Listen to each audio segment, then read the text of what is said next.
What is scarcity mindset? Scarcity is not having enough, and mindset is an established pattern of thought. So all scarcity mindset is an established pattern of thought that you don't have enough. And this all comes from fear. And fear is a useful emotion. It's there to keep us alive. But sometimes it likes to think that it's more important and relevant than it really is. It likes to inject itself in places where it no longer belongs. For example, feeling scarcity in the midst of objective abundance. So, what are some examples of how scarcity mindset manifests itself in money behavior? A top one is being in debt. Let's say you're in debt. What you've literally done is you've created an external condition of scarcity to match your internal feelings of scarcity. So why would you do this?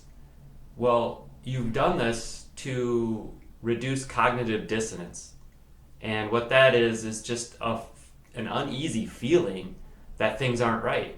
And because you felt scarcity internally, you've created that external condition to match so that you can say, oh, see, everything's right. It's true. There's scarcity. Another item is living paycheck to paycheck, or spending all your money as soon as it comes in. In this condition, you fear that money is going to leave you anyway, so you may as well just spend it right away. And it actually turns out to be a self-fulfilling prophecy then. Hoarding. So this is sort of the opposite condition. This is no matter how much money you have, you feel like you need to get more, and it's never enough. And a classic example is someone who, ends up dying with $3 million in the bank, and they've never, spent it to have a decent life, and they've worked day and night all their lives, right? And it's kind of a sad condition, and that person could have lived a much fuller life. Fantasy spending is another behavior that manifests for scarcity. And what that is it's basically any behavior where you're fantasizing about buying something, going online, putting things in your cart, spending hours daydreaming about having that thing in your life and how much better your life would be if only you had that thing. Not saving for your future is a big one. And I like to think about saving for your future as being generous to your future self. It's an act of generosity. And if you're not saving for your future, what you're saying is, I don't have enough for myself right now. How could I possibly be generous to myself in the future? So how are these behaviors damaging? Well, mostly they're a waste. They're a waste of money, they're a waste of time, energy, life. So for example, if you're being in debt, you're literally wasting money paying for the debt that you've accrued. If you're living paycheck to paycheck, spending your money right away, it's a similar case. Hoarding, what you're doing is you're wasting a life that could be better lived if you were spending according to your values. If you're not saving, it's very similar, only for your life in the future, right? You could be living a better life in the future if you were aligned to your values. And fantasy spending obviously is a waste of time and energy. You spend a lot of time just going around in circles, fantasizing about buying that thing. So how do you break the cycle?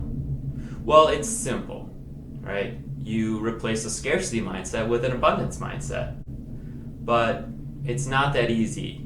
Getting back to your brain and fear, our brains evolved in times of scarcity. And what that means is your brain is running outdated software. So what do we do if we're running outdated software? Well, we get a software update. And what is the software update? Well, it's a thought replacement. So you literally want to replace scarcity with abundance, the thought of scarcity with the thought of abundance. A thought, for example, that, oh, the world, there's only so much out there, right? And there's not enough for everyone, and I have to get mine, or I won't have enough, and if other people have more, then that means I have less. That's a scarcity thought. An abundant thought would be, well, the world is an abundant place, and there's more than enough for everyone, and I can take joy in the riches of other people because I know that doesn't mean I have less, and I can also participate in the joys of those riches of the abundant world. So that's what you do, just replace one thought with the other.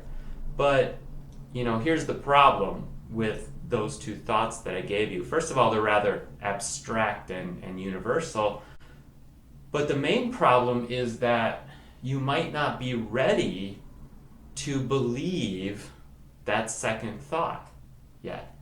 And if you're going to have an effective thought replacement, you need to be able to believe that thought that you're replacing the old thought with.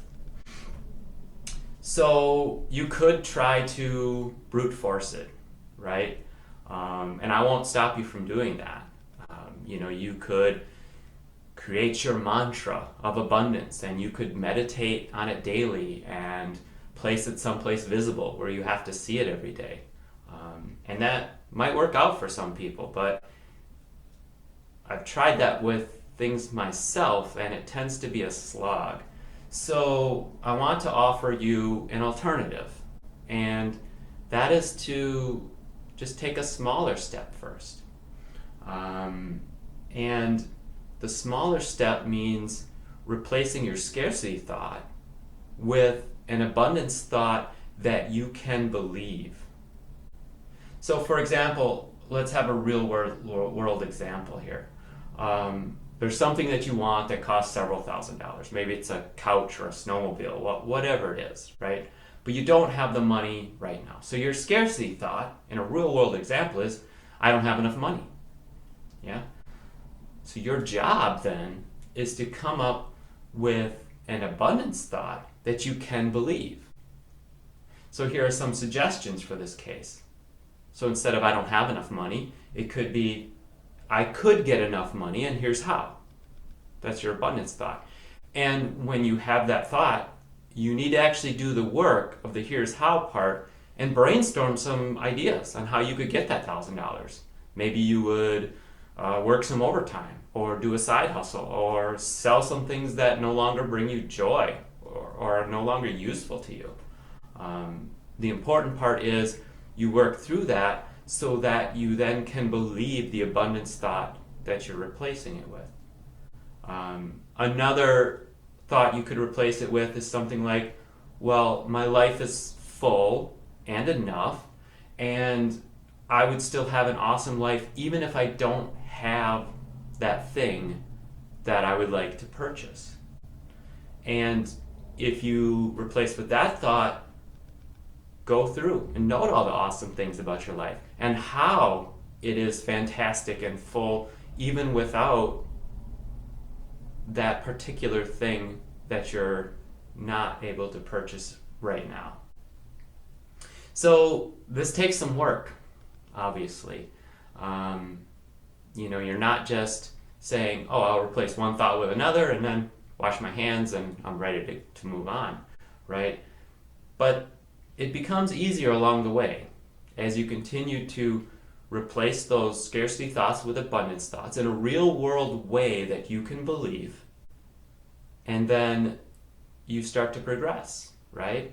The scarcity thoughts start to come up less, and then you can start moving those abundance thoughts up the ladder.